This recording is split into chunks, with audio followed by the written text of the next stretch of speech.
括日本的，还有包括那个德国，还有美国，其实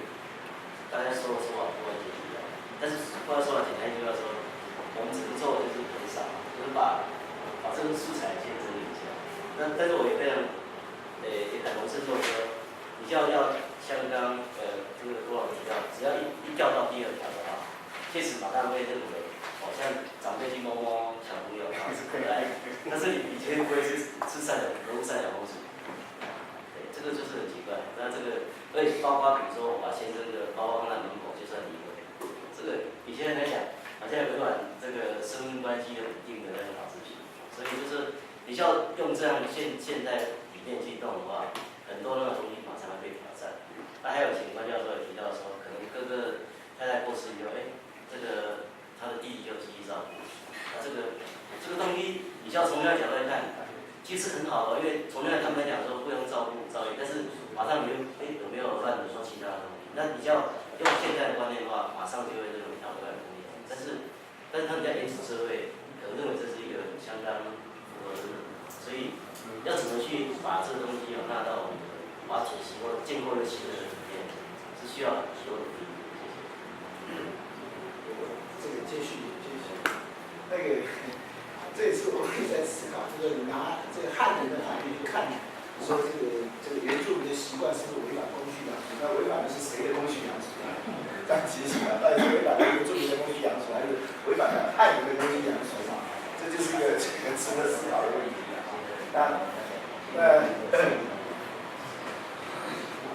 那这个我会建议啊，就是说看能不能啊，因为我刚才在强调说这个习惯有其实很久远啊。那现在你知道一定，或者说你说不定，那口述历史。那就是说，我会建议说，是不是啊，有可能这个团队里面把那个我们所整理出来习惯，按照它强度来分，去做一些区分，会做一个让大家参考。就是说，所认知的强度，就是说在这个原住民里面啊，所认知的强度。我相信这样会让大家会更清楚一点，因为我们从我们的角度来看，这都是习惯啊，这个到底哪一些是这个现在他们认知的，现在他不认知的，或者说有的根本年轻人都已经不知道这种情况下，但是这种情况我不知道是不是有可能啊。那么如果是这样的话，当然是更适合做参考的一个资料。感谢。你是说可以用这个法律确信才能？对呀，就是法律确信啊！我一直在思考这个问题，因为如果我们要把我们的一般组成的习惯法跟3个要件，我也不赞成那个3个要件，所以是法。但是法的确信这一部分是这样一个强度啊，事实上是可以作为参考。这个有意思，感谢，这很好的建议，谢谢。多谢郭老师，我觉得那个民法第2条可以再这个郑老师写过书，我民总是半路出家，所以是有教，但是比较多没有。我觉得这地方民法第2条可以再试试，非常谢谢。然后另外就是那个契约的部分，我们现在列的这些契约，也是我们比较，还是说在原住民里面也是这些债权、买卖赠与、租赁借贷，也是这些比较常见。我意思是说，可以跟他们签，因为我们的契约的形态太多类型。他们比较关心，上次是有一个达悟族的在讲，就是他就是说，有时候他们去那个类似地界嘛，但因为他们没有适应地上的关系，他一般是不关系，所以那他知道债的关系就没有太多。那我觉得这地方有时候习惯找不到，我觉得还是要回到法里面去重新去做适应地上的地方比较。这样就不要硬的是说越多一定要去找习惯，所以那时候跟他建议一下，因为有一个那边的代表是这样说，所以我要特别强调说，我们有这个习惯，是说因为他的现金化各个不入普遍不进的时候，我们用它，那要是现金化的更好的时候，我们干嘛要排除更好的？这可能是可以互相的一个双对的。好，不好意思。可能就只能就一些文方面来看，因为毕竟不是在法规这一块部分。不过我觉得好像这样看来是调查起这个有关台湾原住民事传统习惯，这是刚刚开始。没有这个计划，其实我们是原民会从95年一直到101年哦，针对14个族群分别去做调查，所以每一个族群调查时间的期间不太相同。那我们这个计划呢，是针对前面已经完成的调查报告去做整理，所以我们不做调查工作，做一些资料的汇总，对，资料的汇总。那这跟未来如果原住民自治区成立之后的一些法规涉猎到这方面的一些事物的话，是不是会重叠？还是说要再重新再来一次？会不会这样？或者自治区反而更好。就他可能这个起告法是会拉到他的位置。现在是同县自治区的话，确实以法官来讲，他一定是多接下是用民法规。那刚刚提到的民法的话，财产关系上就是我对你的这个买卖关系，可能比较还有机会去突破它，因为阶层。但是你像回到像他们所讲的，要写的收产，那是不选的话，那是对你产品规定，那类型是最强制的，所以你要这法你就没有自治区的东西特别做框架，可能就突破不了。所以可能要 case by case， 还有另外像私密关系很多强制，像结婚和要件，他登记婚呢，那你现在也要回到那个来。所以现在这个看起来好像是针对最近好像很多法官到南部去，到部门去，我觉得好像是有关系的感觉，对不对？要针对刚好连接在一起，不过这也是一件好事情，不过这都太晚，有点晚，迟到太久，该做而不做的事情。那我觉得现在这个整个做到现在目前为止，我觉得看到是103页，因为志伟应该就是赛德克。所以这个部分我觉得做得还不错，是可以用一个图表来展示赛兰克族的一个传统习惯的一个，它所谓的打杠底下东西太多了。那这个用一个图表来展示的话，因为其实在法官真的在判定一个事物的时候，他对一个有关赛德克也好，或者整个泛泰雅的一个民族的整个它的传统惯习的了解，他会有初步的认识。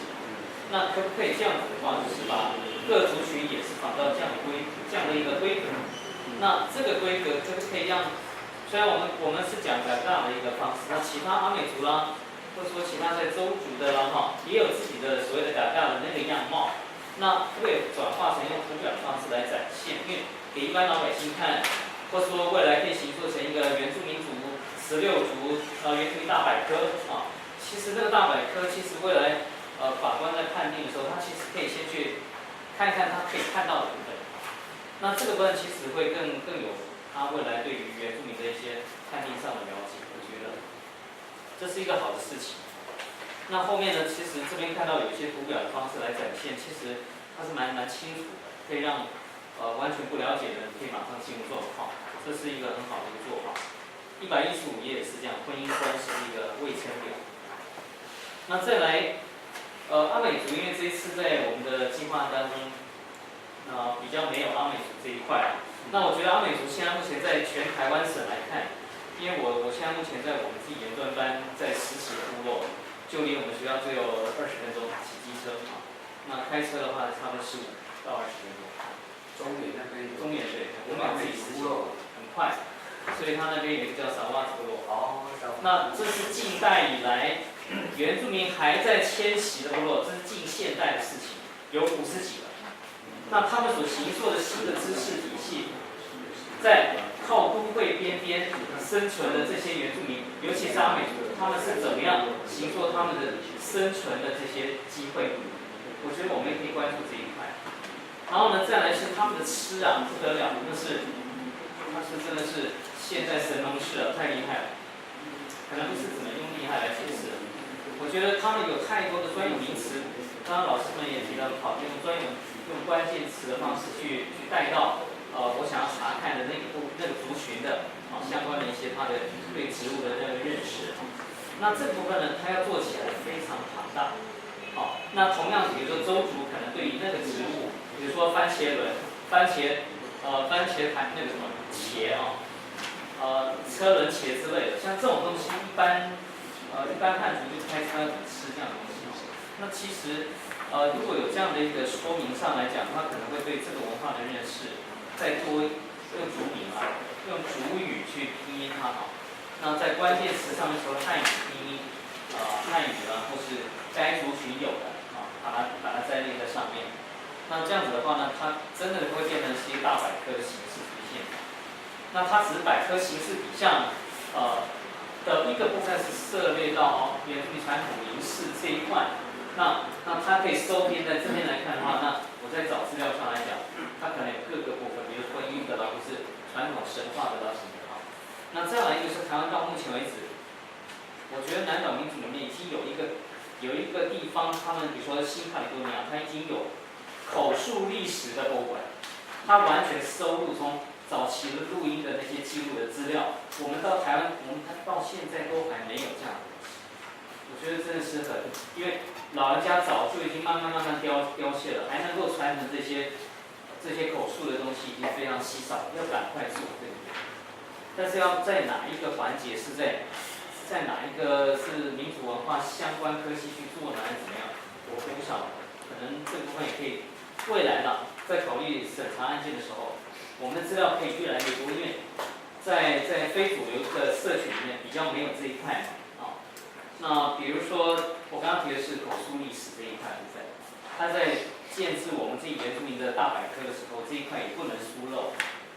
那举个例子来讲，如果说哪一天这个案件呢涉猎到的是部落之间的一些冲突，那么这个冲突呢，我们的泰雅族传统是要睡觉，两个部落的头目先睡在一个竹屋里面。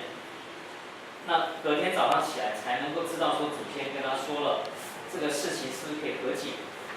那如果说法官在判定这个事件的时候，法官是不是也要进来睡一次？因为他一定要进来涉猎，因为这个谈到的是有些原民的习惯必须有环境辅助，你才能去判定。这是我们的习惯，要不然你不尊重我们的东西啊，怎么办？他涉猎到环境，那法官是不是要去到那个现场，跟那些有纠纷的这些族人睡在同一个竹屋里面，隔天早上才能判定决定，这所谓的判定最后的答案，这个怎么办？如果是要这样做的话，法官更不愿意跟我们一起。以后在法院应该可以当大法官。我这样很有意思。不过这是很好，很有意思。姐姐公真说不定这样，大家睡晚上也有，说不定就解决了。晚上喝了酒之后，大家就真的解决了。用这个词啊。谢谢哦，就是刚刚几个比较重要的事情，像图表哦，那其实是考量到原先的报告内容，如果有图表，我们一定会把它同存在一起的。那我们也有会参考了，看未来在整体上有没有可能再多一些图表来做呈现。那目前有的都是原本的报告里面就已经有的。那另外一个我也相当同意哦，就是说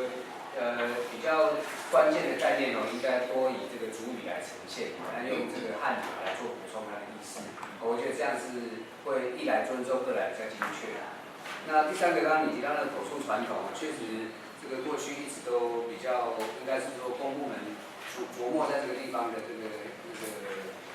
机会比较少。那现在据我自己的了解，文资局已经开始在启动这个口述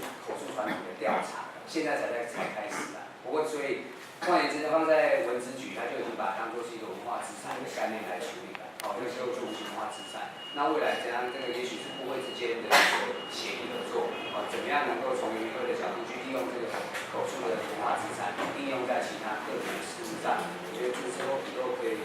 来发展的。那简单先跟你回应到这里。好，那张宏。谢谢计划主持人各位先进，就是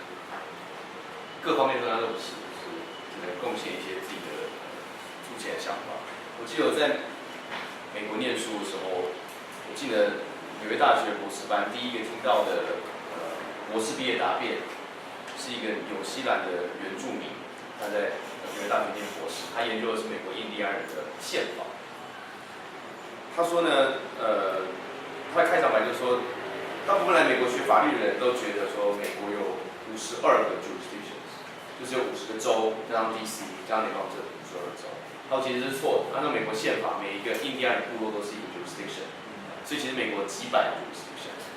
但是大部分人没有看那多数 jurisdiction。这从那开始我就会想到说，从这个整个计划的前提就在于说，台湾这个一个 jurisdiction， 而原住民是必须要在这个 jurisdiction 底下去找一个例外的。但在这个报告里面呈现了很多东西是，其实很多观念是难以调和的，包括说，我刚刚看到整理组说，如果已婚女子与他人通奸被丈夫发现，她可以当场与隔壁呢，然后不认为是犯罪。那这个东西在我们的刑法里面，你在议分还是要有一些刑责嘛。但如果说这个我们要照郑老师的方法去做这个这个习惯强度是很强的，每一个人都认为对，就是可以与隔壁的话，那除非你要引入说。在某些程度内，或某些比较大的族，或某些比较内聚力比较强、习惯都很强的族里面，你要变成是让他们完全的是治外法权，它另外成立一个 jurisdiction， 否则很多问题可能没有办法解决。但是这是一个很长远，会对很多各位来说是一个很长远的计划。那如果是还是给定我们就一个 jurisdiction 来谈这个问题，我想先问2个问题，然后再接下来我的。第一个是说，在目前原住民生活出没的那些地方的土地，到底土地登记在谁的名下？这是一个，当然第一个问题，我简单回应啊，第一个就是说，以目前原住民土地的持有状况，大概有几种类型。第一个就已经私权化了，就是保留地。第一个是已经私权化了，但是它可能不是属于原住民保留地，它就是跟一般人一样对于土地的持有的状态。第二种状态是它属于保留地，它叫做原住民保留地。那在这个原住民保留地的状况底下，又分成2类，一个是私有化的原住民保留地，另外一个是未私有化的公有原住民保留地。那现在自从原住民族基本法在94年通过以后，又一个新的土地的概念叫做原住民族传统领域土地。所以要谈原住民族土地呢，大概是有这3种类型有3种状况。但是从法律的保障上，目前最有保障的当然就是非原住民保留地，但是以原住民的身份持有的私有土地，就跟一般人一样。第2种法强度就是已经私有化的原住民保留地。其他的公有原住民保留地跟原住民传统土地都是所谓法律概念上的原住民族土地，但是它并没有私权，它并没有任何可以比较强的效力在里面。可能或许这是一个需要在这个报告里面一开始最先厘清的部分，包括说，他们那个私有化之后是可以，因为我这是完全无知的，就是可不可以任意移转给非原住民？所以，为什么他仍然要做这3种区分？就即便你已经保留地私有化了，你仍然只能够介于原住民之间去做交易移转，不可以外于非原住民，不可以移转到不具有原住民身份的这样的一个个人身上。所以它的私有的效力跟范围，它虽然有所有权，但是它的移转是被受限的。那个原住民身份认定是一个很清楚的。